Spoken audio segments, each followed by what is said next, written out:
Kalau orang nggak punya ilmu, anak sedang miring, dia nggak tahu, malah dia ketawa-ketawa.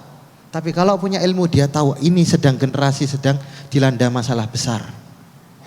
Kebayang nggak kalau generasi-generasi pemimpin-pemimpin kita itu adalah pemimpin yang hedon, segala sesuatu bisa diatur asal ada uangnya. Karena yang penting bagi dia, yang penting punya subscriber, yang penting dari subscriber itu punya uang. Dia terkenal, punya uang. Asal ini sudah dipenuhi, maka dia rela melakukan apa saja. Bahaya, Mas. Saya juga pernah melihat penelitian dari orang Prancis, Anthony McLennan.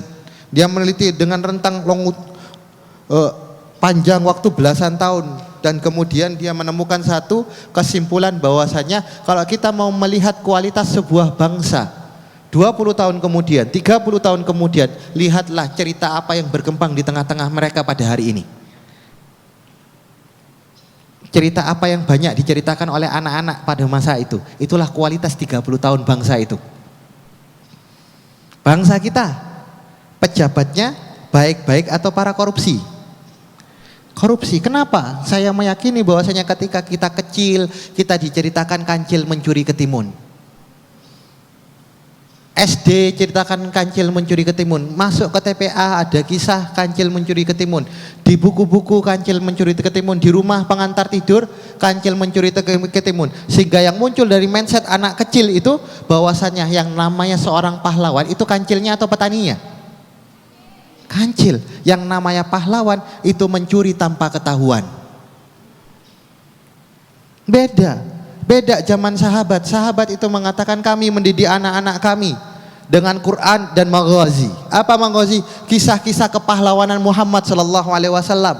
Maka ketika mereka besar, khairun nasi qarni tsummal ladzina yalunhum tsummal ladzina yalunhum. Kata Nabi, sebaik-baiknya manusia adalah generasiku, kemudian generasi yang setelahnya, kemudian generasi setelahnya. Sebab apa? Cerita masa kecilnya beda kualitas dari kita.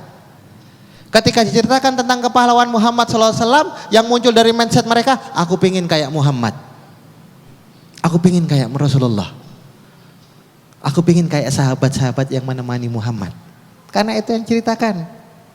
Kita gak sadar, kita kalau gak punya ilmu, gak ngerti cerita kancil mencuri ketimun, kita pikir kemudian anak itu menangkap pesan sebagaimana yang ada kita harapkan di kepala kita. Enggak.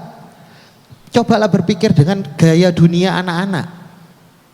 Oh, gaya mereka setelah cerita, oh kancil keren ya, buaya bodoh ya, Pak Tani itu bodoh ya. Sehingga mereka ketika dewasanya tidak menghargai nasi, tidak menghargai jerih payah orang yang pergi ke sawah, memandang rendah orang yang menjadi petani. Dan kemudian mereka hanya memikirkan keinginan untuk memenuhi keinginan diri sendiri. Yang penting saya dapat timun, gak peduli dengan kesengsaraan orang lain. Oh itu berat, Mas.